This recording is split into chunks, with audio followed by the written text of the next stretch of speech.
आमदार प्रतापदादा अडसळ यांच्या वाढदिवसावर शुभेच्छा देण्यासाठी नागरिकांची तोबा गर्दी। दिनांक 6 जानेवारी हा धामणगाव रेल्वे मतदारसंघाचे आमदार प्रतापदादा अडसळ यांचा वाढदिवस असल्याने मतदारसंघातील नागरिकांनी त्यांना शुभेच्छा देण्यासाठी तोबा गर्दी केली होती। आज सकाळपासून त्यांच्या दत्तप्रसाद या निवासस्थानी मतदारसंघातील सामान्य नागरिकांसह पदाधिकारी, शासकीय अधिकारी आणि कर्मचाऱ्यांना भेट देणे सुरू केले होते। भेटीचा हा ओघ संध्याकाळपर्यंत देखील सुरू होता। या दरम्यान आमदार प्रतापदादा यांनी काही ठिकाणी आयोजित कार्यक्रमाला हजेरी देखील लावली। वाढदिवसानिमित्त झालेली ही प्रचंड गर्दी म्हणजे जनतेच्या विश्वासाची पावती असल्याची भावना नागरिकांनी व्यक्त केली।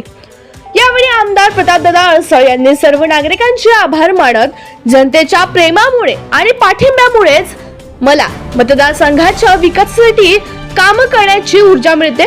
पुढील काळातही धामणगाव रेल्वे मतदारसंघाच्या सर्वांगीण विकासासाठी कटिबद्ध आहे असे मनोगत व्यक्त त्यांनी केले।